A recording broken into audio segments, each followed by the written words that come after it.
see that as the mission statement for the reason why all the rest of it is included. Yep. I think that's a fair. I think you should check back anytime you're changing a law or passing a law. You should look and say, does this conform to the mission statement? And I don't see that done a lot. I think that's a fair assessment. I think that is a realistic way in which we can do that. I think that the idea of the preamble, the idea of the mission statement for any organization is particularly important in divisive times, right? I think you can have good faith people who have sincere disagreements over elements of policy.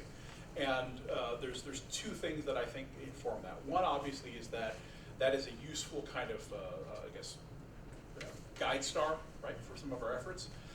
And the other thing, of course, is to remember that this is a living democracy. We have to strike a balance, and this is not critical of your comment, I agree with you, but we also have to strike a balance between the conceptions and the missions kind of laid out by some very kind of smart people 200 plus years ago, and all of the very smart people who have to live in the world today. So there's a balance that I think comes in there, and I think that frequently in times of doubt, referring to something like that preamble is a good idea. I would agree. Yes.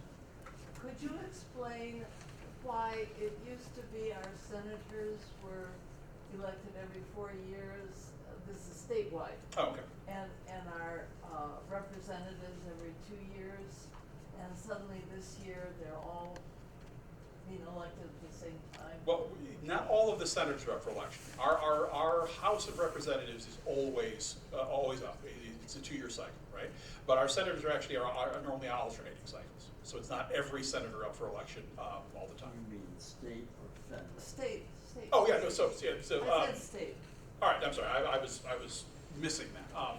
So there are certain alignments that happen after redistricting happens, right? And they can happen post-census. There can also be alignments that happen after you have a specific act come through the Michigan House or an amendment to the Michigan Constitution. And frequently that's how that ends up changing those patterns, right? There's not a requirement, I don't believe there's a constitutional requirement at this moment for those things to be off-cycle, right? But it certainly can be that way and has been that way in the past and could go back to that way in the future. It just depends on the schedule. But this year, it's everybody all at once. Let me confirm that. I think you're correct. Admittedly, I've been working on 5 different things at this moment, so I'm not following that in detail, and I don't want to speak out of turn. So, yes, come in. Yeah, one of the things you didn't mention in terms of our representatives, there are about 6 or 7 territories that are represented in Congress, but they don't have a vote. And whether it's D.C., Puerto Rico, Guam, other places. So they are represented, but only on committees, and I think the public doesn't realize that because there's been an effort for years for D.C. to become the 51st state. Right. The other aspect that hasn't been talked about for a long time is the unelected, the government by appointment, people who are brought in for partisan reasons or business reasons, whatever. And I think that people don't know who to hold accountable. Sure. And I think that's one of the biggest concerns with the public is how do we get rid of somebody or change a policy that is not working against us? Right. Let's start with your point on the various different territories that do have some degree of congressional voice. Things like, yes, Guam and the various different U.S. territories. The 2 most specifically and most controversially are the District of Columbia and Puerto Rico. In that, by population, they have more population than states. And these people are full American citizens. To the extent that if you are a citizen of Puerto Rico or a citizen of the District of Columbia, you are free to pick up and move. And if you transcend that line between the District and Maryland, you suddenly get a vote and a voice and a representative in Congress. But if you go back across the line and your residency is on the other side of the line that we've drawn for the District of Columbia, you do not have a congressional representative. And in the great American tradition of like, well, you're certainly taxing me, but I'm unrepresented. Do you have some tea I can throw into a harbor somewhere? Because this isn't the goal. That is problematic. It's seen as problematic. There's mechanical resistance to expanding that, because one of the questions would be like, if these become states and we don't necessarily increase the number of people in the House, then that's going to be even fewer seats for some places, right? The apportionment numbers would change. Other states would lose members of the House. Or do you increase the number of House members? Similarly, if those 2 became states, they would each be afforded 2 senators. right? So you'd have 104 senators.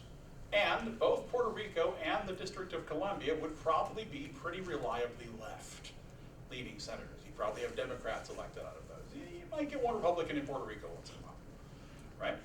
But that would be a +4 in the Senate for probably the Democratic Party, which has led to a lot of partisan resistance to that kind of move forward. But it does seem to fly in the face of our small d democratic idea that, you know, we should all be represented in this element of government. Part of it too is that, you know, when some of these rules were created, there was not the expectation that the United States, itself a colony in rebellion, would later acquire what are effectively colonial territories, right?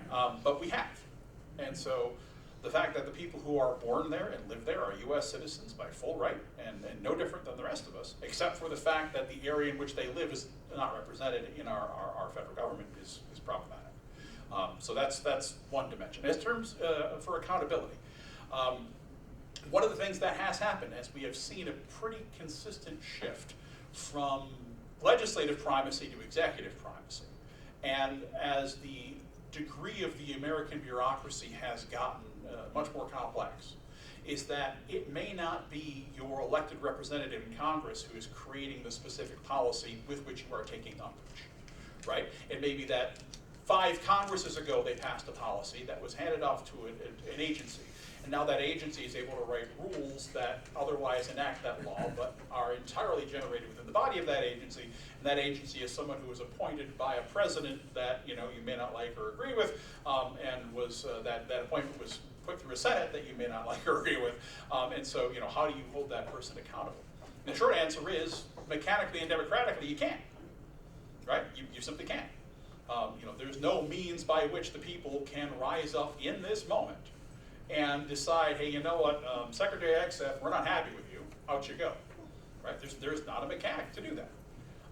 And so with that being the case, it can feel, I think as you're saying, that it's hard for that to be accountable. Now the mechanism by which any accountability is possible is obviously through the presidential election, because that's who decides those individual positions. And obviously, if you can create enough pressure out of Congress, potentially threatening something like an impeachment, then you could feasibly have someone like that removed, or, you know, otherwise hamper further appointments. But that's a long tail to wag, right? That's not changing anything right now. And again, remember the system I talked about with these veto gates and this kind of long kind of trend towards consensus. Parliamentary systems go a lot faster, right? You can have prime ministers that call for snap elections. You can have votes of no confidence. You can move the top of the system immediately, and the degree to which those systems are empowered to make immediate changes is much stronger. Our system doesn't allow for that. It could, but we'd have to get enough people on board with what a new system would look like to pass things like congressional amendments or constitutional amendments and or statute law to do so. So the short answer is your best mechanisms for accountability tend to be things like public advocacy. Tend to be things like awareness, tend to be things like putting pressure on legislators, tend to be things like finding someone who's willing to kind of make those statements out loud and getting them to run for an office somewhere, right? That's how those issues tend to get elevated, where leverage can be had in the short term. Yes? 2 things to add to your list of special districts. Yes. Ambulance authorities, library. Yes, both of those accurate. Library, Both of those accurate. Library. I haven't seen that many library districts that do direct elections, but there are some. I don't know how many in Michigan, but yeah, ambulance ones. Pretty much all of your public service functions can have a specialized district that handles policy. Yep, thanks for the answer. Do they ever elect a dog catcher? That's gonna have to be our last question, because we Okay. really do have to be Yes. out of this room by 7. We're trying to maintain good relations